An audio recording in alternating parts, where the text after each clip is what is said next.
Sallu ala al-Habib sallallahu ta'ala ala Muhammad sallallahu alayhi wa sallam. My dear sweet Islam brothers, parents, and viewers of social media, Alhamdulillah Azza wa Jal. Yesterday we taught the students of summer school how to enter the washroom and the dua of entering the washroom. For some of us may not know the dua before entering the washroom. Bismillah, as we learned in the dars yesterday from one of the students, is a barrier. So any invocation should not be recited in the washroom, but outside the washroom we should at least say Bismillah and then enter the washroom with our left foot. And inshallah Azza wa Jal, we will learn more Madani pool regarding the washroom. The student will deliver another piece of advice for us to learn, inshallah Azza wa Jal, in a few moments. And the students today are learning the supplication to exit the washroom. For some of them, there are youngsters, there is a shorter du'as for them as well, which we'll hear from them. And then there's a long dua with this translation that the students will mention, inshallah Azza wa Jal. So let's take a quick peek at what the students are doing here at the summer school.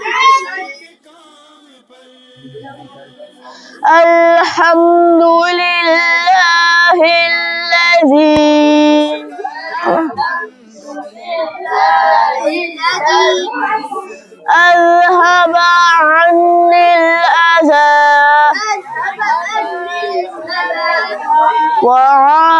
وعافاني. All praise for Allah Azza wa Jal, who has removed suffering from me and has given me comfort.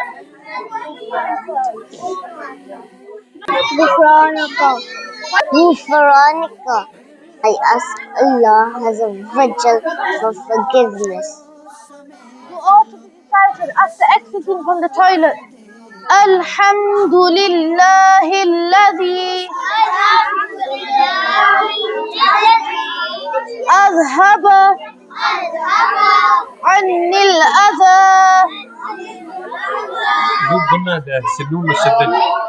عن العذاب wa'afani. All praise is for Allah Azza wa Jal, who has removed suffering from me and has given me comfort.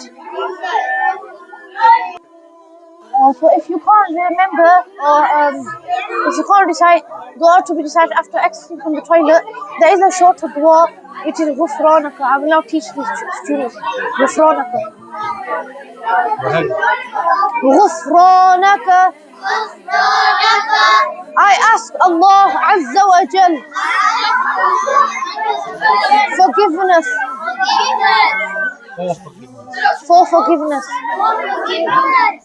I ask Allah Azza wa Jal for forgiveness. Alhamdulillahi alladhi azhaba anni al-adha wa'afani. English translation. All praise is for Allah, who has removed suffering from me and has given me comfort. Alhamdulillahi alladhi azhaba anni al-adha wa'afani. All praise is for Allah Azza wa Jal, who has removed suffering from me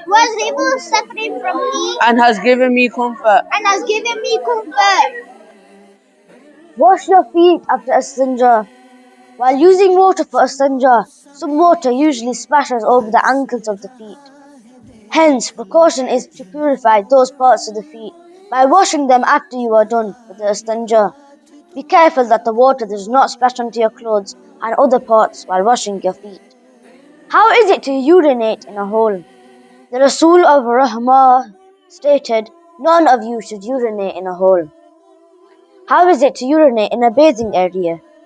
The greatest Rasul sallallahu ta'ala alayhi wa sallam said, nobody should pass urine in the bathing area, as taking a bath or performing wudu thereafter in that area usually causes satanic whispers to occur.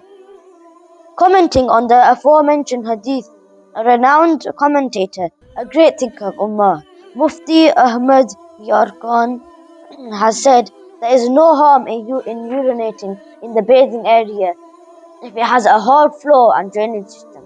However, it is better to avoid it.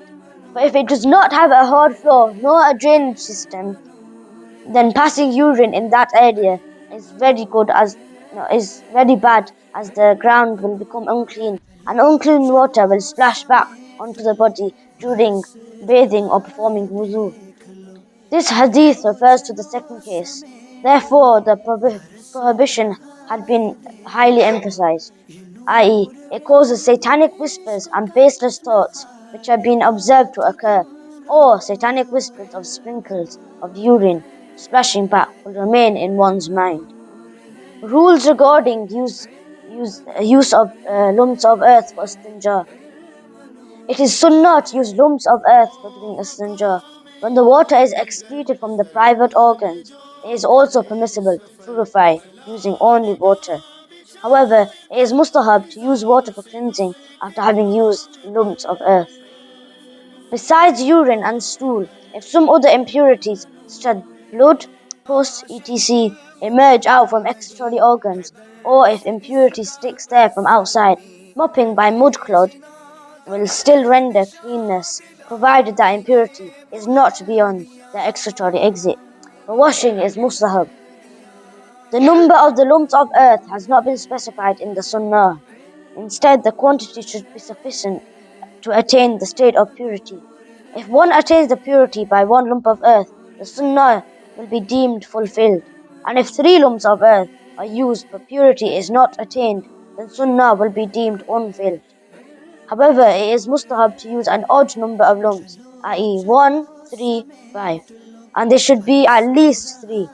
If you attain purity by using 1 or 2 lumps, then add extras to complete the quantity of 3. And if you need 4, then use another to make it an odd number. Purification by lumps of earth is only applicable if the impurity does not spread on an area more than the size of a dirham around the exit points of the excretory organs. And if the area affected is more than the size of a dirham, then it is fard to wash them. However, the use of lumps of earth is still a sunnah. Pebbles, stones, torn pieces of cloth all fall in the category of lumps of earth, and it is permissible to use them for purifying without any aversion, karahat, whatsoever. It is better that the torn pieces of cloth or worthless leftover pieces that tailors throw away is of cotton, so that they can absorb the impurities quickly. For Istinjah, it is mukhra to use bones, food, dung, baked bricks, shod, glass, coal fodder for the livestock and things that have some value, even if they are only worth a penny. Use of paper for Istinjah is prohibited, whether nothing is printed on it or a name of some disbelievers like Abu Jahl is inscribed on it. It is mukhra to perform Istinjah with the right hand, but if it is mukhru to perform Istinjah with the right hand, but if the right is disabled, then using the left hand is permissible. It is mukhru to reuse a lump of earth that has already been used once for Istinjah. However, if the other side is clean, then that side may be used. The method of using lumps of earth for purifying the excretory organ for a man during the summer is to wipe the first lump of earth from the front towards the back, the second from the back towards the front, and the third from the front towards the back. In the winter, the first from the back towards the front, the second from the front towards the back, and the third from the back towards the front. It is mustahab to keep the clean lumps of earth on the right side and to place the used ones on the left in such a way that the unclean side remains at the bottom. Religious scholars have permitted the use of toilet paper as it is produced solely for this purpose and is not used for writing. However, it is still better to use lumps of earth. O our beloved Allah Azza wa Jal, enable us to protect our inner self from every kind of pollutions, along with the performing Istinjah according to Sunnah and manners. Sallu ala al-Habib.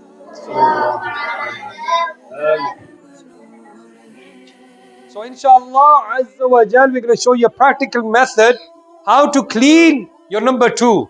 Okay, we need water to purify, but just before you apply the water, how are you going to clean your backside? Now sometimes we wipe the excrement and that gets wiped quite a distance more than a dirham. Okay, so we've got a student here that's going to show us an example. When you're in the toilet doing number 2, how you should clean it. You should have at least 3 pieces of paper. In them days they had rocks, what we just learned, rocks, cloth, rugs, and they purified themselves with that. And this is the method how they did it. Okay, so go ahead. So you kind of pinch it. You pinch it and you get rid of that. See, you're not spreading it. You just clean it from the hole. That's gone. You got another one. You've done the same with that as well. You've actually pinched that area. You got rid of that. And then last and final, you've done at least third clean. That should be clean now. Then you apply the water. Okay, this way you're not getting your hands dirty. Right? And you've got rid of the excrement. Okay? That's that method. This is obligatory knowledge that we're learning. It's very important that you learn this. And we're shy in learning these things. But a lot of people out there do not know how to cleanse the male organ. Okay? So whenever you've done your urination, you should do the istibra. Okay. An Arabic word, I can't remember what it's called, but it's something to get rid of. Okay? The last drops in your male organ. And the way to do that, our student here is going to show us. And if you can demonstrate as well. So whenever you go next into the toilet, what you need to do is, you need to do this method. And if you don't do this method, and you go for salah, and you go into ruku, you go into sujood, and you stand back up, droplets will exit from your male organ. So what will happen then is, your salah will be invalid. Now if you have an issue with droplets, that's a different issue. And you should refer to a scholar, or you should refer to a doctor, okay, with that issue. But other than that, you should be doing this method. Okay, go ahead. How would you clean? So, you use your thumb, and you'll use your third finger, and you'll drain the male organ to take the last drops out. Okay? Every student should be doing this in the washroom. And then, what you should do is, once you've done this 3 times, you should stand up, right? You should take a few steps forward and then sit back down and do the same method again. In case your bladder has exited the whole of urine. So you can apply pressure on your bladder and this will give a bit more extra droplets to come out. And then you'll do it again. Or you can cough as well. And if you cough, it gets rid of extra droplets in your bladder as well. So we've learned how to purify the male organ as well as cleaning number 2. May Allah Azza wa Jal give us ability to cleanse ourselves. Ameen. MashaAllah, we've been learning the dua. Let's get the competition going. So inshallah, we're going to listen to team A, which is Baghdadi. So when you're ready. Alhamdulillahi alladhi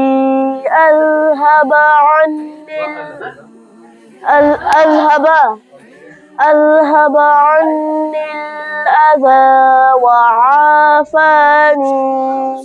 What's the translation? All praise to Allah Subhanahu who has removed me from suffering and who has given me comfort. Alhamdulillahi alladhi azhaba anil adha wa afani. You know the English? No, he's doing it. Well, Look at this kid, mashallah. He wanted to do the English, he's been crying. He wanted to give someone else a shot to do the translation. But he said, no, I want to do, and he started crying. Look at the jazba of learning religious knowledge. Go ahead, give me the English. All praise for Allah who has removed my suffering and gave me conversation Comfort. for comfort. Afghanika. Ghufranaka. Okay, mashallah. Ghufranaka. I ask Allah Azza wa Jal for forgiveness. Alhamdulillah الذي أذهب عني الأذى وعافاني. All praise for Allah Azza wa Jal, who has removed suffering from me and who has given me comfort.